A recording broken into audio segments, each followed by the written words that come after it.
একটা মানুষ দেখেন একটা মেয়েকে 18 বছর পর্যন্ত লালন পালন করে দেয়, বড় করে দেয়, বাবা মায়ের কলিজার টুকরা, হ্যাঁ, কোনোদিন একটা ছট দেয় না, আঁচল দেয় না, এত কষ্ট করে লালন পালন করে দিয়ে আপনার ছেলের হাতে উঠাইয়া দিবে।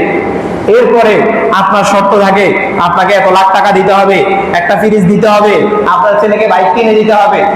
আপনি বলেন হুজুর আমি তো কিছু বলি নাই, তারা দিছে।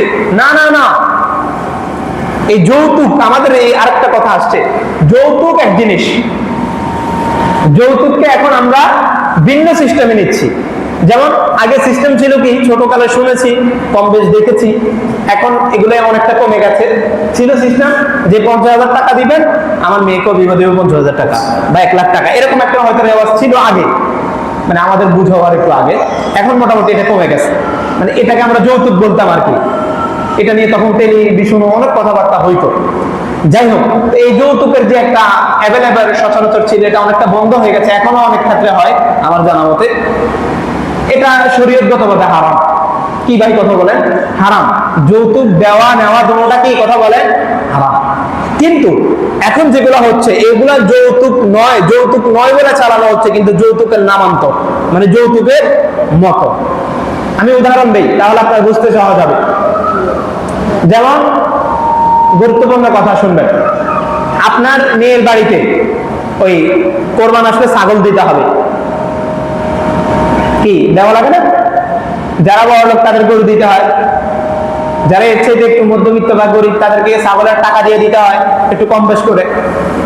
এই যে এগুলা, এরপরে জামাই বিবাহ করার পরে ঘটক যে থাকে আর কি, উকিল আর কি আরবি ভাষায়, এখন আমাদের দেশে তো ঘটক বলে, যারা থাকে তারা বলে বিবাহ দিছে জামাইরে একটা বাইক নিয়ে দিলে হয় না, আমরা দিই তো সব, মানে তাদের আগে শর্ত থাকে।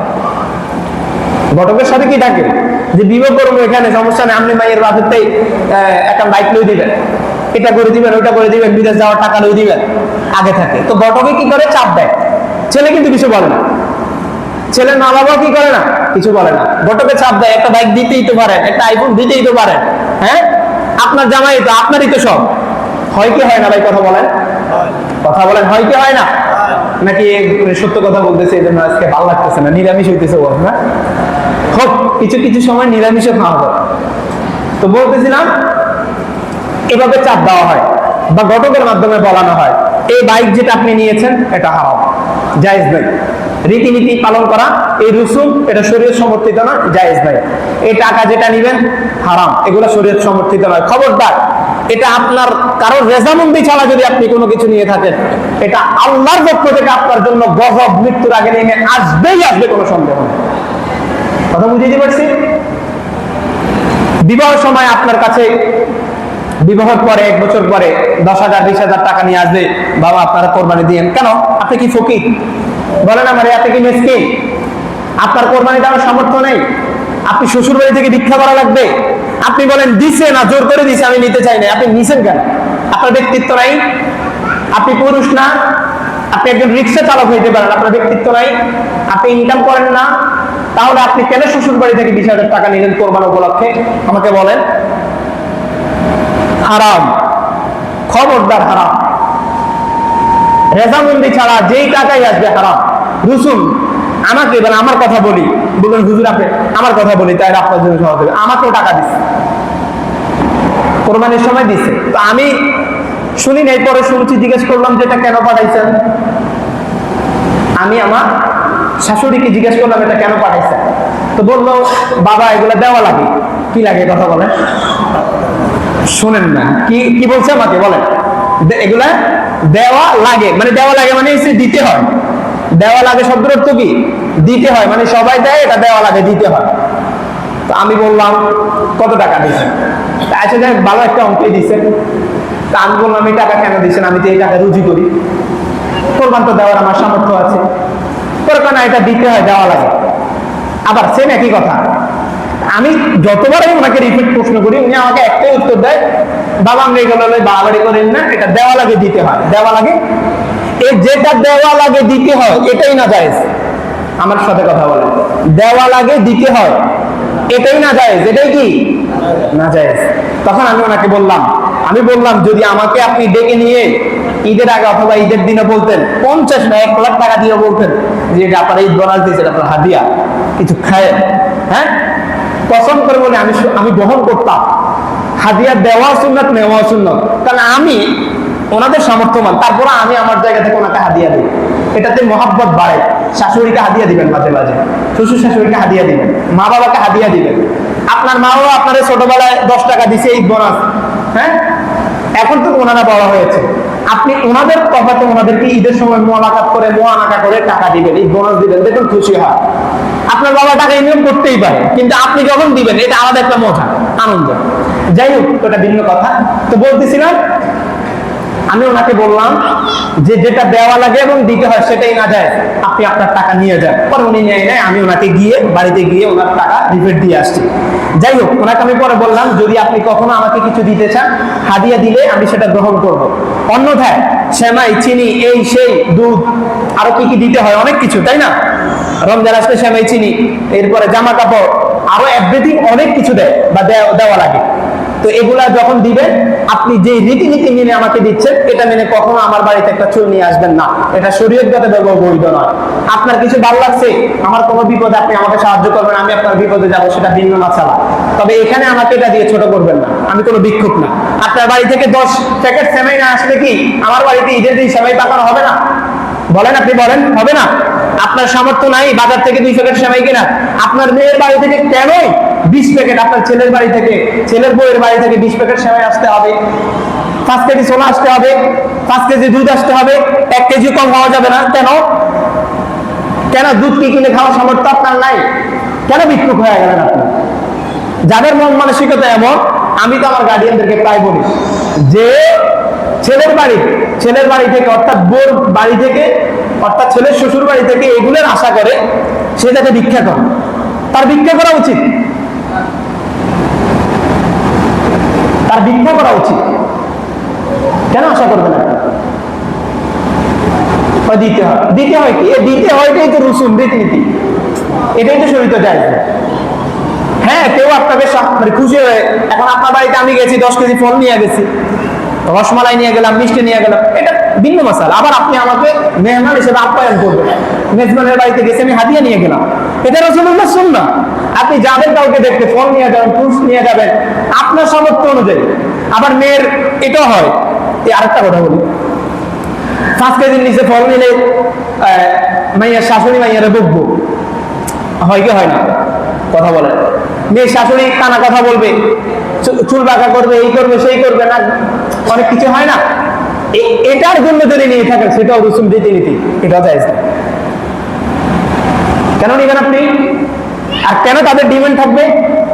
এই মেয়েটা বিবাহ দিয়ে কি সেটা হয়ে গেছে? আল্লাহ তাআলার পক্ষ থেকে এদের জোড়া মিলানো হয়েছে। তার রিজিক তার বাবার থেকে 18 বছরের পর এই ছেলের কাছে গেছে। রিজিকের সামর্থ্য, নারীদেরকে আল্লাহ তাআলা সম্মানিত করছে, কিন্তু আসলেই আমরা নারীদেরকে, এই যে এখন স্বাধীনতা বলেছিল, এগুলোর মৌলিক কারণ কিন্তু এগুলো, সমাজের এই ব্যাধিগুলো আমরা দূর করতে পারিনি। একটা মেয়ের অন্যের বাড়িতে বিবাহ দেওয়ার পর মনে হয় যে এটা মাজলুম, শাশুড়ি মানে মুখ বাঁকা করে কথা শোনাবে, ননদ শোনাবে, এই শোনাবে, ওই শোনাবে, শোনায় না আপনাদের দিকে? কথা বলেন, শোনায় না? কেন ভাই? বরং তো আপনাদের উচিত ছিল, ঘরের ফ্যামিলি মেম্বার যদি 5 জন 6 জন 7 জন হয়, একটা মেয়ে যদি অন্যের বাড়ি থেকে আসে, তাহলে এই মেয়েটা এখানে একা, তার ফরদে ওয়াহিদ, তার কেউ নেই, তার আপন বলতে কেউ নেই।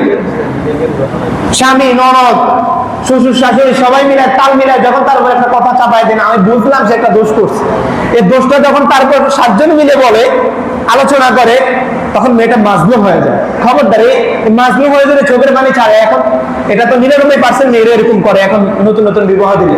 এই চোখের জলের জন্য যারা যারা কথা শোনায়, এদেরকে আল্লাহর দরবারে হিসাব দিতে হবে, এবং এটা তাদের মৃত্যুর আগে তাদের গায়ে লাগবে, এই বদদুয়া। টিটকারি মারতেছে, অন্যের মেয়ে নিয়ে আসে, তোর বাবার বাড়ি থেকে কি দিস, কি আনছে? অমুকের শ্বশুর বাড়ি থেকে তো এটা আসছে, 10 বস্তা আছে, তোর বাপের বাড়ি এবার 2 বস্তা দিছে, আবার কি হেডো কয় কি কয় না, কথা বলে। এই যে বলা, এই যে ডিমেন্ড, এগুলা শরীয়ত সমর্থিত নয়। এগুলো শরীয়ত সমর্থিত, বন্ধ করে দিবেন। আমি আবার স্পষ্ট কথা বলি, যতদিন পর্যন্ত আমি এখানে আছি, আপনাদের এলাকায় বিবাহ হলে দাওয়াত দিবেন, আলহামদুলিল্লাহ, অলিমার দাওয়াত দিবেন, অলিমার দাওয়াত অবশ্যই যাব। কিন্তু দাওয়াত দিয়ে যেই সমস্ত বাড়িতে গান বাজনা বিবাহের আগের রাতে এগুলা করবেন, আল্লাহর ওয়াস্তে তারা আমাকে দাওয়াত দেওয়ার দরকার নেই। আপনাদের ইমাম আছে মুয়াজ্জিন, আমাকে দেওয়ার দরকার নেই। আমার এত আলহামদুলিল্লাহ আমার সমস্যা, আমার আগের মসজিদে আমি যাইতাম না, দুই একটা যারা করতো না তাদের দাওয়াতে যাইতাম, আমার প্রয়োজন নেই, আমাকে নিয়েন না। আমার কথা বুঝেন নাই? আর আমার মতো একজনের না খাওয়াইলে আপনার ছেলের বিয়ে হইব তো না? আরে বিয়ে হইব নি, কথা হয় না, বিয়ে হইব। তবে আমি যেটাতে যাবো না, ইনশাল্লাহ আমি বলতে পারি ওটা শুরুতেই গজব হবে। যেই ভিডিও শুরুতে আপনি গান বাজনা দিয়ে শুরু করবেন, আবার নাতি নতুন ভালো হবে, প্রেম করবে না, অন্যের সাথে ভাগি যাইবো না, বড় বিয়ে করবে না, এটার আশাও করবেন কেন? আপনি শুরুতেই গলব, শুরুতেই গলব করছেন। শুরু করছেন গান দিয়া, শুরু করছেন বাজনা বাজায়া, শুরু করছেন ফ্রি মিক্সিং, অর্থাৎ ছেলে কে মানতে হয় কে খালতে হয় এগুলোর তো কোনো তফাতি নেই, পর্যাপ্ত কোনো তফাতি নেই, ছেলে মেয়ে একসাথে। হ্যাঁ, আপনি তো গুনার বাজনা বাসাইছেন, আল্লাহ রসুলের সুন্নাত পালন করতে গেছেন, নিজেকে গুনার থেকে বাঁচানোর জন্য বিবাহ করতে গেছেন, ভালো কথা। আপনি তো আমি উৎসাহ দিচ্ছি, ভালো কথা, কিন্তু আপনি গুনার মজমা বাজাই দিচ্ছেন। আপনি কত হাজার মানুষের জিনার কারণ হয়েছে, হয় না? চোখের তো জিনা আছে, জিনা আইনুন নজর, চোখের জেনা মানে চোখ দিয়ে দেখা, এটা জেনা, চোখের জেনা। দেখে না ওই মামিরে দেখে, ওই পুকুরে সুন্দরী অনেক রমণীরা আসে, আসে না বিবাহতে, তো কিছু যুবকরা আসে তাদেরকে দেখার জন্য, টাঙ্কি মারার জন্য। আমি সমাজের কথা উঠে ধরতেছি। এই যে এগুলো করেছেন, এটা আপনার জন্য হয়েছে না? টাকা খরচ করতেছে কে? আপনি। আমি আমার বিবাহতে আমি খরচ করতেছি, 2 লাখ খরচ করছি, আলহামদুলিল্লাহ, জাঁকজমক করছি, ছেলে মেয়ের একসাথে মিলাই দিছি। এখান থেকে 4 জনের জোড়া লাগছে, 5 দিন পরে শুনে 4 জন লাগিয়ে গেছে। এই জোড়া লাগছে কোথায়? আপনার হলুদ সন্ধ্যায় এসে জোড়া লাগে কোথায়? এই আপনার মতো এরকম যারা হলুদ সন্ধ্যা করে, এদের এখানে আসি গায়ে হলুদের দিন লাইন হয়, এরপরে 1 বছর যায়, 2 বছর যায়, এরপরে ভাগে। এগুলা ছাড়েন, এটা শরীয়ত সমর্থিত না। আপনি ছাড়বেন কিনা আমি জানি না, আমি শুধু শরীয়ত আপনাকে বুঝাই দিলাম। আল্লাহ তাআলা আমাদেরকে বুঝার তৌফিক দান করেন। তাহলে বিবাহ সংক্রান্ত কথা বললাম। যুবক যারা আছে, 25 বছরের যারা হয়েছে, সামর্থ্যবান হলে বিবাহ করে নেবেন, এটা এক প্রকার সুন্নাহ, ঠিক আছে? আল্লাহ রাসূলের সব সুন্নাহ মানবেন, এটাও মানবেন যুবকরা। দ্বিতীয়ত হচ্ছে, বিবাহ করার ক্ষেত্রে ছেলের পক্ষ থেকে কোনো ডিমান্ড থাকবে না, এটা শরীয়ত সমর্থিত না। কোনো প্রকার ডিমান্ড থাকবে না, কোনো প্রকার প্রত্যাশা থাকবে না। যারা প্রত্যাশা করে ডিমান্ড করে তারা ভিক্ষুক, ভিখারি, তাদেরকে আমি ভিখারি মনে করি। কারণ যেই পুরুষ অন্যের আশা করে, অন্যের থেকে আশা করে, সে পুরুষ নিতে পারে না, সে কাপুরুষ, সে কাপুরুষ, সে পুরুষ না। পুরুষ কখনো অন্যের আশা করতে পারে না, পুরুষ নিজের পায়ে দাঁড়ায়, পুরুষ পরপ্রত্যাশী হতে পারে না। যারা পরপ্রত্যাশী তারা ব্যক্তিত্বহীন, তারা পুরুষ না, তারা কাপুরুষ। এই কারণে মেয়ের বাড়িতেও কিছু দিবেন না, এবং শ্বশুর বাড়ি থেকেও কিছু আশা করবেন না। এবং ঘরের ভেতরে যেইগুলা হয়, একটা মেয়ে আসার পর তাকে মাজলুম বানানো হয়, আমাদের দেশের সমাজের শাশুড়ি ননদে অনেক কথা শোনায়, এগুলো করবেন না, খবরদার। এবং বড় স্বামী দিয়ে অনেক সময় মায়ের উপর টর্চার করানোর চেষ্টা করে, এগুলো থেকে আমাদেরকে বিরত থাকতে হবে। আল্লাহ তাআলা আমাদেরকে বুঝার তৌফিক দান করেন, বলেন আমিন। এবং হলুদ সন্ধ্যা যেটা, এটা করার চেষ্টা করবেন না। করবেন, এলান করবেন, একটা গেট লাগাইলেও লাগাইতে পারেন এলানের জন্য, যতটুকু করা দরকার মেহমান আপ্যায়ন করবেন, খুব ভালো কথা। গরিব এতিম মিসকিনদেরকে দাওয়াত দিবেন। বিবাহটা এখন হয়েছে কি, বড় লোকদের কি মেহমানখানা, এখানে গরিবদের জায়গা নাই, খবরদার, এটাও করা যাবে না। সবাইকে দাওয়াত দিবেন, প্রতিবেশী আত্মীয় স্বজনদেরকে। এবং অলিমা করবেন, মেয়ের বাড়িতে না, আপনার বাড়িতে। পুরুষ করবে, কে করবে কথা বলেন? পুরুষে করবে। মেয়ের বাড়িতে খানার কোনো সিস্টেম ইসলামে নাই। কেউ যদি পান, আমার আগামী জুমায় এসে বললেন, তাইলে আমি এটা আবার আগামী জুমায় ঘোষণা দিব। তবে মেয়ের বাড়িতে খানার সিস্টেম ইসলামে নাই, এটা ঠিক রাখবেন। এরপরে হচ্ছে, শরীয়ত সমর্থিত ভাবে আমরা সুন্নত তরিকায় নিজের বিবাহ শাদী সম্বোধন করব, নিজের নাতি নাতনি যা আছে সবার সম্বোধন করার চেষ্টা করব। এবং সর্বদা দোয়ার মধ্যে রাখবেন, রব্বি হাবলি মিনাস সালিহিন, রব্বানা হাব লানা মিন আজওয়াজিনা। এই দোয়াগুলো যারা বিবাহ করে নাই তারা এই দোয়াগুলো একটু বেশি বেশি করবেন। যুবকরা বেশি বেশি এই দোয়াগুলো বলবেন, যাতে নেককার স্ত্রী আসে। টিকটকার স্ত্রী ধরে আনবেন, 2 দিন পরে ফাঁসি দিব, 3 দিন পরে বড় বিয়ে হবে। এরপরে আর হুজুরের কাছে আসে, হুজুর মেজাজের গরমে তালাক দিছি, এই টিকটক করে এই সেই, এগুলো আর আসে বলে লাভ নাই। তালাক দিছেন মেজাজের গড়ে, যেভাবে তালাক হয়ে গেছে পার করে দিতে হবে।